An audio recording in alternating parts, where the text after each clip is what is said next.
Hello, everyone. So today's case, we are going to be talking about one that I feel is fairly popular.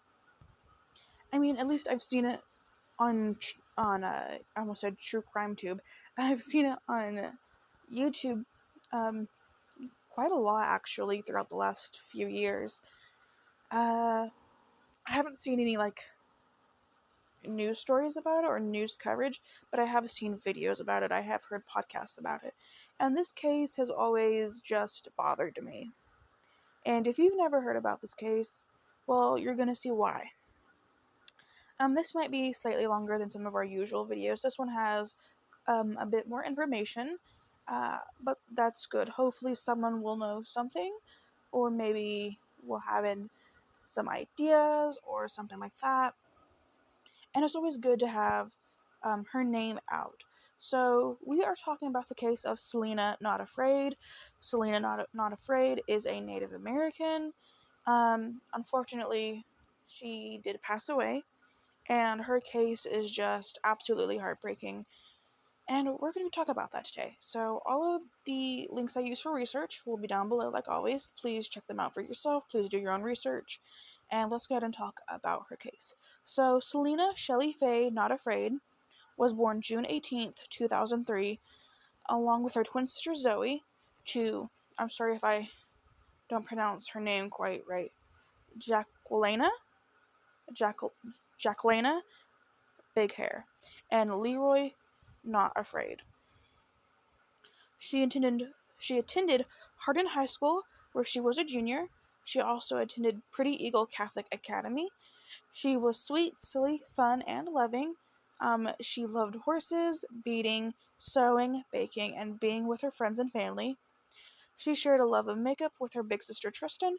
She loved her horse Wart and was practicing to be a future ladies Indian relay race riding champion for the River Road relay team. She was also in basketball and volleyball. Selena also returned to dancing jingle dress at powwows with her sister Zoe. Like I said, she was Native American and was part of the Crow tribe in Montana. So her life had been full of hardships. In 2013, at 11, her sister Zoe actually took her own life. And they're twins, mind you, so Zoe was 11 and she took her own life. I don't know what led her to do that. In the articles I read, it didn't say. And, you know, I don't want to talk about Zoe's saddest day of her life. Um, it's just heartbreaking, especially that young. But I was baffled when I saw that. And they're twins, so I feel like twins just have like a stronger bond usually. But also her older brother Preston, um, who was 24, was shot by a cop, and that same year her sister Tristan was involved in a hit and run and also passed away. Selena was actually one of two siblings that were left, and the other one is her brother RJ. So there's just one sibling left. Can you believe that? Especially, and can you feel for the parents that have lost this many children, especially in 1 year they lost Preston and Tristan? Can you imagine that pain of just, oh my gosh, I can't even imagine it. That is so much heartbreak. In 2019, Selena would disappear from a rest stop between Billings and Hardin and would later be found dead. This is what happened. So, New Year's Eve 2019, Selena attended a party on Montana Avenue in Billings. It was said that this party had alcohol, and many of the patrons, including Selena, were drinking underage. The next morning, she and about 5 others would pack into a vehicle and head for Hardin. It was around 2 p.m. when the car started having troubles, and so the group pulled into a rest stop to fix it. By the time the vehicle was running again, Selena had vanished, and the group ended up leaving her and one other person behind. Wonderful friends, right? Um, Family would have to go and pick her up. I, I'm kind of confused. I think she had called them and asked them to come pick her up, or something or other. I couldn't find exactly how they knew where she was, but they did go to pick her up. But she was nowhere to be found when they showed up. Her mother, Jackie, says that she slept in her car for days and just gazed out at the highway where Selena had last been reported missing. And oh my god, that hurts you even worse when I tell you something here very quickly um, about where she was actually found dead. Selena's aunt Cheryl Horn uh, said Selena didn't party and says that there's more to the story than what happened. So there was a search for Selena, and that search stretched on for 3 weeks when her body would eventually be found about a mile from the highway rest stop where she was last seen. So her mother said that she slept in her car for days, just gazed at the highway where Selena had last been reported missing, and the entire time her daughter is a mile from the rest stop where she was last seen. And you might be thinking, if it's just a mile, why didn't they find her a lot sooner than that? Why did her mom not see her than that? We're going to talk about it. So the Bighorn County Sheriff Lawrence Bighair said that they'd found her body around 10:30 a.m. While conducting a systematic grid search. Cheryl Horn was one of many people who actually camped out at the rest area to search for answers. So why did it take 3 weeks to find her? Because search efforts included helicopter, thermal drones, canines, all-terrain vehicles, horseback, and on foot. This case was also assisted by the FBI, and nobody found her for 3 weeks. Now, they don't give us really any answers as to how she wasn't found for 3 weeks. They don't give us a solid answer. Of course they don't. I don't think she died there. Because she would have 100% been found. Because there's no way that so many people just did not find her. Are you starting to see why this case is bothering me? On January 22nd of 2020, an autopsy was performed and the cause of death was hypothermia. The autopsy revealed no evidence of violence, supposedly. Officials ruled out foul play from the beginning. Cheryl Horn and other family members believe her death was the result of something other than natural causes, and they urged officials to actually look into her case, which they should. There hasn't been any more public updates about Selena's case, but it has gained a lot of popularity and publicity, like I have said. And it shined a light on missing and murdered Indigenous women in general. Selena's case is probably the first case I ever heard about that I actually learned about missing and murdered Indigenous women. So, statistics actually show that Native women and girls go missing at a rate 10 times higher than that of any other race, and the third leading cause of death of Native women is murder. The third leading cause is murder. That is bonkers to me.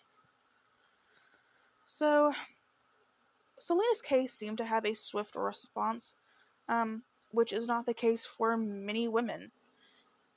In 2016, a study showed that of the 5,712 missing cases of murdered and missing women, only 116 of these were reported in the United States Department of Justice database. 5,000, there are 5,000, only 116 of them were reported into the database. 116 reported into the database. No, that's not okay. That's not okay in any way. That's not nearly enough. And the ones that are reported and actually put into the database, they don't get nowhere near enough coverage or investigations that they should have. It's absolutely disgusting, and you should be disgusted by that. Those numbers are way too fucking high. I'm going to end our information here with a quote from her aunt Cheryl Horn. And she says, Selena wasn't stupid. She's very smart. When that happened to her sister in Preston, we spent all our time telling her about how to be safe, what to do, where to go, who to run to. So the fact that they tell me she ran into a field, I don't believe that. End quote. And you know what, Cheryl? I agree. I agree. And you might say, well, if she was drunk, maybe she ran into the field. Maybe she did die of hypothermia. And, I could entertain that, except for something. 3 weeks they conducted these searches by all different methods, and they did not find her. 1 mile from the rest stop where she went missing, they did not find her, which means she was not there originally. It means she must, in that 3 weeks that they were searching that area, she had to have died somewhere else and somehow ended up 1 mile away from that rest stop. Did her ghost move her body? I don't think so. So who did it? Who did it?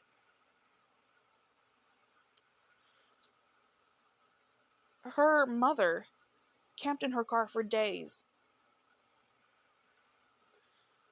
And the entire time, well, supposedly the entire time, her body was just there. Helicopters, canines, drones, they didn't see her.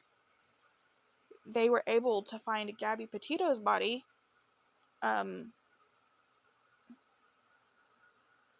within weeks, I believe. A month, maybe? Using the same kind of stuff. I don't know. I don't think the sheriff's office, I don't think they cared enough. I think they might have known that something was off, but they didn't want to look into it. I'm sure they're aware of the statistics. It's public knowledge. They just didn't want to act. So personally, what I think is it could be one of two things. It could have been a random person at that rest stop. When maybe she went walking, they're having car trouble, she doesn't want to stay by the car. She ran into someone who wasn't good, and something bad happened to her. They took her away from there, they did whatever they did to her, dumped her body later on, and then her body would eventually be found. Or I think the friends might have known something. Because here's the thing, even if you're stupid teenagers, even if you're drunk or whatever, that's still your friend. You're just going to drive away and leave your friend there, even if you assume she'll get a ride. I would not leave my friend. I just wouldn't. I couldn't do it. I could not leave knowing that they don't have a car to get away. They have no idea if someone's going to come pick them up. I just don't get it. So the friends just leaving her there, I don't get it. And maybe it's neither of those things.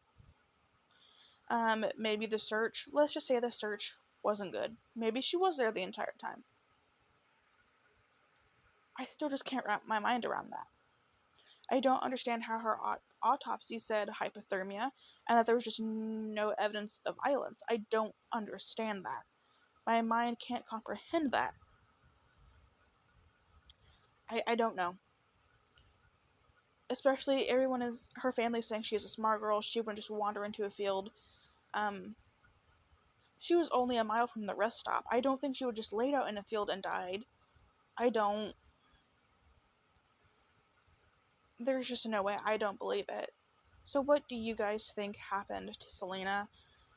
Do you think it was her friends, a crime of opportunity, something else? Do you think that the sheriff's office completely fucked up in how they did their investigation? Because I certainly do. Let me know what you guys think down below, but like always, please be kind.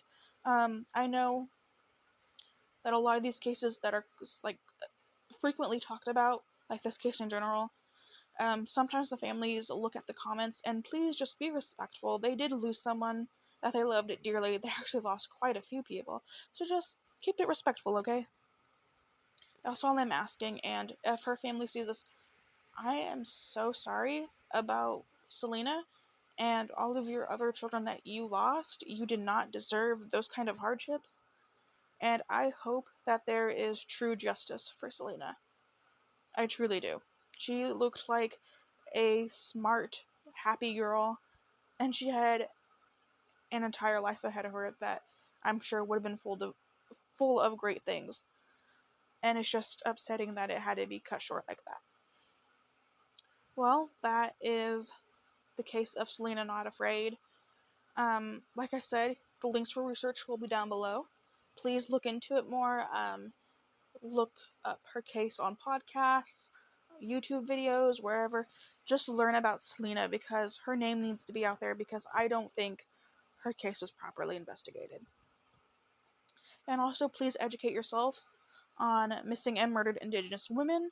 That is something that everyone should have knowledge of. It's a very serious issue. It's an epidemic, and we just need to know about it. We need to stay up to date on that kind of stuff. So that's going to be it for me today, guys. Thank you so much for listening to Selena's case, and I will see you guys in the next video. Bye, guys.